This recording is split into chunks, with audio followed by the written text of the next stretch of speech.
New year. প্রথমে happy new year. New ইয়ারে new শুরুয়াত, নতুন লুক রক্তিমের, কি বলবে সেটা নিয়ে? হ্যাপি নিউ ইয়ার সর্বপ্রথম সকল দর্শকদের যারা ফেসবুকের ওপারে বা ইউটিউবের ওপারে আপনারা দেখছেন।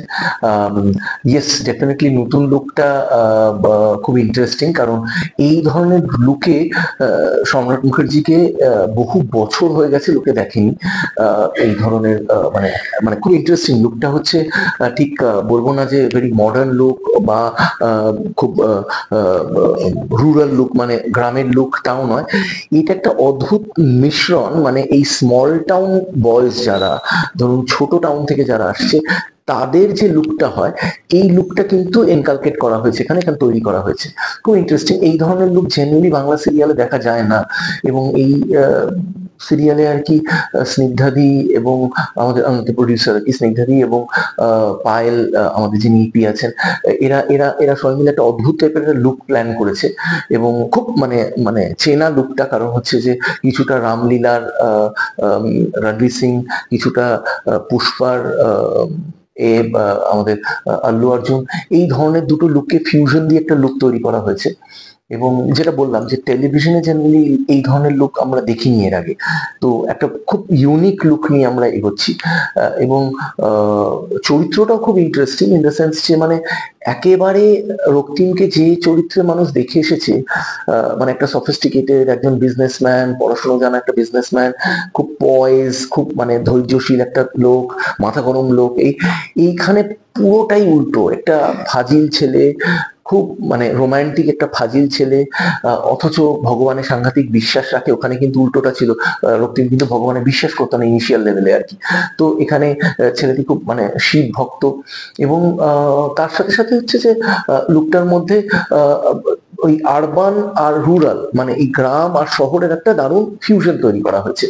তো আশা করছি লোকের ভালো লাগবে, কারণ এই ধরনের চরিত্রে আমার তো মনে পড়ছে না লাস্ট আমি কবে করেছি। একটা হালকা মনে পড়ছে 2009 সালে আমি একটি সিরিয়াল করেছিলাম হিরো বলে, জি বাংলায়। সেই সিরিয়ালটায় কিছুটা এরকম ধরনের একটা চরিত্র, কিন্তু মানে এই চরিত্রটা থেকে মাইল মাইল দূরে। কারণ হচ্ছে যে ওই চরিত্রটা একটা নিছক গুন্ডা ছিল, একটা চ্যাংড়া ছেলে, কিন্তু এইখানে শুধু একটা গুন্ডা না, মানে এটা অনেকগুলো লেয়ার আছে চরিত্রটা। তাই আমার কাছেও একটা বড় চ্যালেঞ্জ যে এটা বিশ্বাসযোগ্য করে তুলতে পারবো কি পারবো না, কারণ এইটাকেই মেথড অ্যাক্টিং বলে। এবং মানে এই মেথড অ্যাক্টিংটাই হচ্ছে একজন অ্যাক্টরের অ্যাকচুয়াল পরীক্ষা, যে সে অভিনেতা হিসাবে পাশ করলো না ফেল করলো।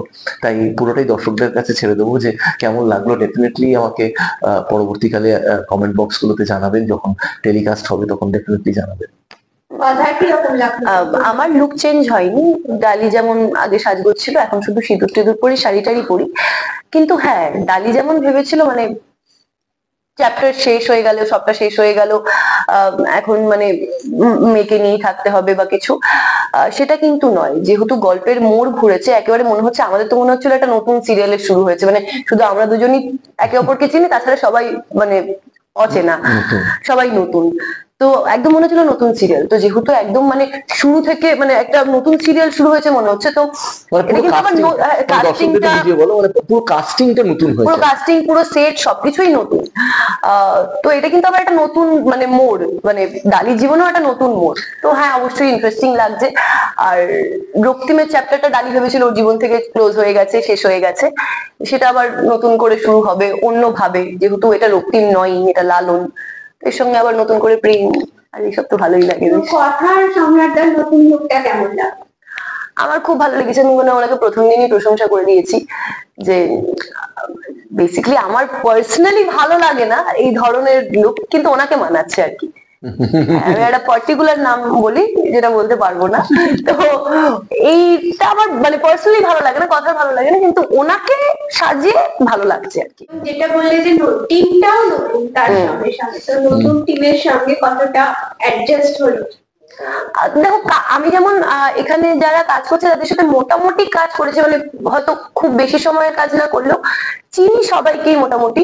এবার হ্যাঁ, অবশ্যই সম্পর্ক তৈরি হতে তো সময় লাগবে, ওই জন্য আমি সারাদিন এই মেকআপ রুমেই থাকি, যার সাথে সুসম্পর্ক আছে তার সাথেই।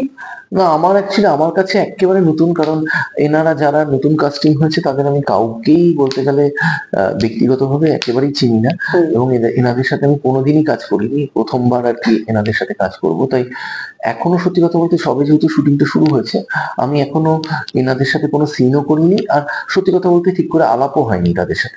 আর আমি তো সিন করে ফেলেছি ওদের সাথে। হ্যাঁ, যেহেতু ও সিন করেছে ও তবু একটা বেসিক বলতে পারবে, আমি যেহেতু সিন করিনি আমার কাছে ঠিক আইডিয়া নেই যে এনাদের সাথে আমি কতটা জেল করতে না পারি। না, অবশ্যই এই টিমটাও ভীষণ ভালো, ভীষণ ভালো, ভীষণ কোঅপারেট করে, ভালো এই টিমটাও। তো আমি যেহেতু জানি না তাই মানে মন্তব্য করতে চাই না, কিন্তু ডেফিনেটলি আমার জেনারেলি কারোর সাথে কোনো ঝামেলা হয় না। আমি অনেকটা জলের মতো, যে পাত্রে আরে, ঢালা হয় সে পাত্রেরই আকার ধারণ করি আর কি। আমি হ্যাঁ মানে মানে যারাই আসে তাদের সাথে বন্ধুত্বই হয়ে যায়। কি হলো? না, না, শুধু শুধু সুন্দরীরা নয়, সবার সাথেই, মানে বুড়ো ছুড়ো সবার সাথেই আমার ভালো সম্পর্ক থাকে, এবং আমি খুব গল্প যেহেতু করতে ভালোবাসি। যে ভিডিওতে উনি থাকবেন না সেই ভিডিওতে বলবো, ঠিক আছে? আমার বদনাম করবে তো? পারি। হ্যাঁ, তো তো দ্যাট ইজ ওয়াই, মানে আমার অসুবিধা হয় না। আমি কথা বলতে মানুষের সাথে ভালোবাসি, এবং তার জন্য প্রচুর কথা বলি, এবং অনেক সময় গন্ডগোলও হয়ে যায়, বেশি কথা বললে বিপদও আছে, কিন্তু ডেফিনেটলি ইয়েস, বেশি কথা বললে তোমার মনটা যে পরিষ্কার সেটা বোঝা যায়। যারা কম কথা বলে তারা ভেতর ভেতর জিলিপির প্যাচ করছে। আর আমাদের এখানে কেউই কম কথা বলে না, সবাই সারাদিন কথা বলে। শোনেটা কে তাহলে? সবাই মিলে কি কথা বলে? সবাই কথাই বলে, কেউ কারোটা শোনে না, সবাই নিজের বক্তব্য রাখে। হ্যাঁ, সবাই নিজের বক্তব্য রাখে, কিন্তু না, বাট এটা একটা ভালো। না, তুমি কি বলছো গো? আমি গুড লিসনার, আমি সারাদিন তোমার কথা শুনি। হ্যাঁ, আমি অনেক সময় অনেক গল্পকে করি, সারাদিন বকে, আমি সারাদিন শুনি, ওনার প্রত্যেকটা গল্প জানি। আমি বলতে থাকি বিভিন্ন আমার এক্সপিরিয়েন্সেস এর কথা বলতে থাকি, কথাকে যে এরকম হয়েছিল, জানো এরকম ঘটনা ঘটেছিল, জানো এই ঘটনা ঘটেছিল, বলতে থাকি। আর একটা বছরের মধ্যে এখন আমার অন্য কাউকে যদি গল্পটা শোনাতে যায় আর আমাকে বলতে যায়, আমার অলরেডি শোনা, এটা এখন বোর হয়ে যায়, আমি শুনে সব গল্প শোনা হয়ে গেছে, বোর হয়ে যায়। তো কিন্তু না, ঠিক আছে, গল্প তো নতুন নতুন গল্প তৈরি হয়, আবার নতুন নতুন গল্প বলার মানুষও খুঁজে পাওয়া যায়, তো এবারে আচ্ছা আচ্ছা। ডালি যখন বোর হয়ে গেছে গল্প শুনতে শুনতে, এখন দেখতে হবে আর কি আছে যাকে ভালো গল্প শোনানো যায় আর কি। আমার যার উপরই চোখ পড়ে সে কিন্তু আর বেশি দিন চরিত্রটা করে না, এরকম কাউকে অভিশাপ দিও না, কারোর আগেন্স্টে আমি যেতে চাই না, কারোর উপর নজর পড়ুক আমি চাই না। কিন্তু আমাদের এই আর কি ফাজলামি সারাক্ষণ চলতে থাকে, কারণ এইভাবেই মানে 14 ঘন্টা শুটিং করা কি 12 ঘন্টা শুটিং করা খুবই চাপের ব্যাপার, তো ওই জন্য এরকম ইয়ার্কি ফাজলামি খুনসুটি এসব চলতে থাকে।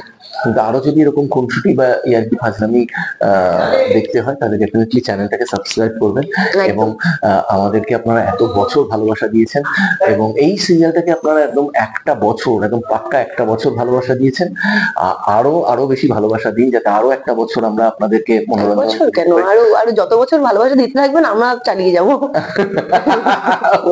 যত বছর, দ্যাট ইজ নট প্র্যাকটিক্যাল, কিন্তু বাট আপনারা ভালোবাসা দিন যাতে আরো একটা বছর আমরা একেবারে আনন্দ দিতে পারি আপনাদের। সোম থেকে রবি সন্ধ্যে 7:30টার সময় এই সিরিয়ালটা শুধুমাত্র সান বাংলায় হয়, তাই উইদাউট ফেল আমাদেরকে দেখতেই হবে। 7:30টার সময় আমাদের দুজনের অ্যাপয়েন্টমেন্ট রইল আপনাদের সাথে, একেবারে হাতে চায়ের কাপ আর স্ন্যাক্স এর সাথে। Thank you so much. Thank you.